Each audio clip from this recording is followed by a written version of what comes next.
आज हम लोग क्रांति के बारे में जानेंगे, कृषि क्रांति। तो कृषि क्रांति के बारे में डिटेल जानेंगे क्या है और कौन सा क्रांति कौन से फसल के लिए हुआ है उसके बारे में।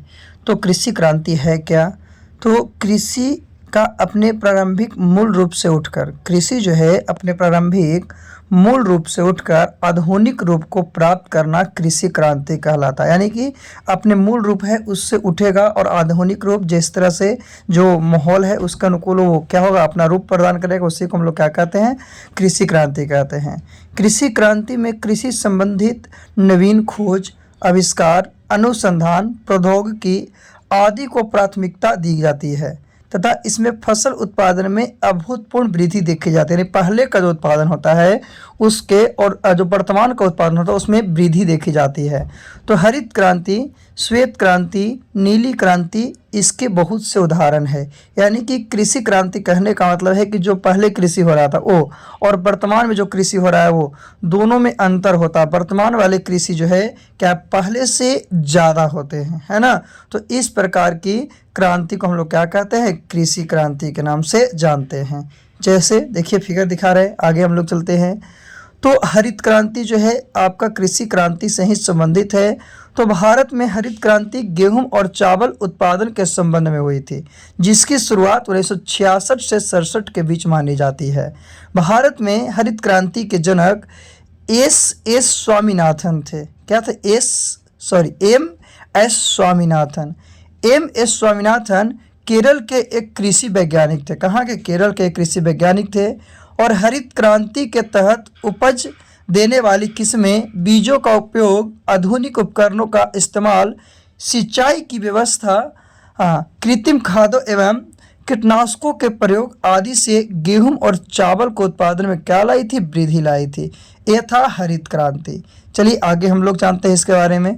तो विश्व स्तर पर हरित क्रांति की शुरुआत 1960 में मैक्सिको में हुई थी।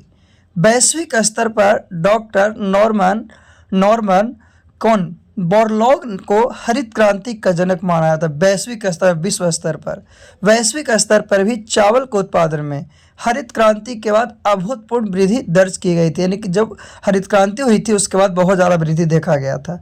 फिलीपींस में चावल की खेती में सबसे अधिक सफलता मिली थी।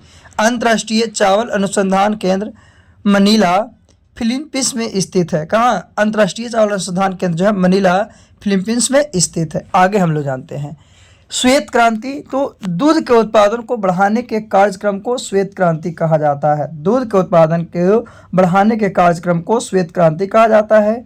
चौथी पंचवर्षीय योजना के समय राष्ट्रीय डेयरी विकास बोर्ड द्वारा 1970 में ऑपरेशन फ्लड शुरू किया गया था और ऑपरेशन फ्लड डेयरी क्षेत्र के प्रदर्शन को बढ़ावे के लिए एक मिशन है। गुजरात में स्थित आनंद मिल्क यूनियन लिमिटेड जो अमूल का कुल का है, श्वेत क्रांति के आत्मनिर्भरता पर उत्कृष्ट उदाहरण है। इसके परिणाम स्वरूप भारत दुग्ध उत्पादन में शीर्ष देशों में शामिल हो गया है और भारत में श्वेत क्रांति के जनक वर्गीज कुरियन को और मिल्क ऑफ इंडिया भी वर्गीज कुरियन को कहा जाता है। तो श्वेत क्रांति के लिए दुग्ध उत्पादन हुआ था। दुग्ध उत्पादन के लिए कौन सा श्वेत क्रांति हुआ था? जो कि वर्गीज कुरियन के द्वारा ये किया गया था। ये 1970 में ऑपरेशन फ्लड के शुरुआत के कारण किया गया था और इससे क्या हुआ कि दूध के उत्पादन में बढ़ोतरी हुई थी। चलिए आगे हम लोग चलते हैं पीली क्रांति। तो पीली क्रांति तिलहन उत्पादन से संबंधित, तेल से, किससे? तेल से संबंधित है और तिलहन फसलों में सरसों, तिल, सूरजमुखी, अलसी, मूंगफली, सोयाबीन आदि शामिल है। और पीली क्रांति की शुरुआत 1886 से 1887 में हुई थी और इसके जनक जो हैं सैम पित्रोदा हैं। कौन है? सैम पित्रोदा। तो पूछेगा कि तिलहन उत्पादन के लिए कौन सा क्रांति? तो पीली क्रांति, है ना।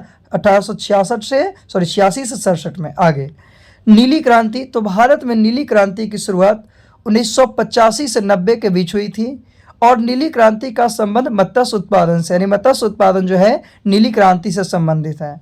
भारत में नीली क्रांति के जनक के रूप में अरुण कृष्णन को जाना जाता है और नीली क्रांति को बढ़ावा देने के लिए सरकार ने फिश फार्मर्स डेवलपमेंट एजेंसी की स्थापना FFDA की स्थापना की है। तो पूछेगा आपसे कि नीली क्रांति किससे संबंधित है? तो मत्स्य उत्पादन से। जो कि 1985 से 90 के बीच अरुण कृष्णन के जनक इनको माना जाता है ना। आगे नीली क्रांति के बाद गुलाबी क्रांति। गुलाबी क्रांति क्या है? तो यह प्याज और झींगा मछली से उत्पादन से संबंधित है। जो गुलाबी क्रांति है प्याज और झींगा मछली के उत्पादन से संबंधित है। और भारत में गुलाबी क्रांति का जनक दुर्गेश पटेल को माना जाता है। गुलाबी जो क्रांति है उसका जनक दुर्गेश पटेल को माना जाता है। और भारत में समस्त मछली निर्यात में झींगा मछली का प्रमुख योगदान है। झींगा मछली का क्या प्रमुख योगदान है? और भारत संसार का सबसे बड़ा झींगा मछली निर्यातक राज्य है। भारत में गुलाबी क्रांति, भारत में गुलाबी क्रांति किसके लिए? प्याज और झींगा के लिए। आगे लाल क्रांति, तो देश में मांस और टमाटर उत्पादन को बढ़ावा देने के लिए लाल क्रांति की शुरुआत की गई थी। किसके? मांस और टमाटर उत्पादन के लिए देश में बढ़ावा देने के लिए लाल क्रांति की शुरुआत की गई थी। और इसके जनक विशाल तिवारी हैं। जो लाल क्रांति है जिसके जनक हैं विशाल तिवारी। चलिए लाल क्रांति के बाद हम लोग आगे जानते हैं। फिर है स्वर्ण क्रांति। तो स्वर्ण क्रांति बागवानी उत्पादन विशेषकर शहद और फल उत्पादन से संबंधित है। शहद और फल उत्पादन से संबंधित जो है स्वर्ण क्रांति है, जिसके जनक जो है आपका निरपक टूटेज है। निरपक टूटेज जो है स्वर्ण क्रांति की जनक है, जो कि शहद और फल उत्पादन से संबंधित है। चलिए स्वर्ण क्रांति के बाद आगे रजत क्रांति। तो रजत क्रांति अंडे के उत्पादन से संबंधित है। और इंदिरा गांधी को रजत क्रांति का जनक माना जाता है। किसको? इंदिरा गांधी को रजत क्रांति का जनक माना जाता है, जो कि अंडे के उत्पादन से संबंधित है। चलिए ये मुख्य था। आगे हम लोग देखते हैं गोल क्रांति जो है आलू उत्पादन के लिए। गोल क्रांति किसके लिए? तो गोल क्रांति आलू उत्पादन के लिए। फिर धूसर क्रांति।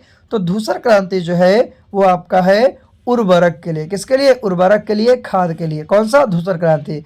पेट्रोलियम उत्पादन के लिए आपका काली क्रांति। तो काली क्रांति किसके लिए है? तो काली क्रांति जो है आपका पेट्रोलियम उत्पादन के लिए है ना।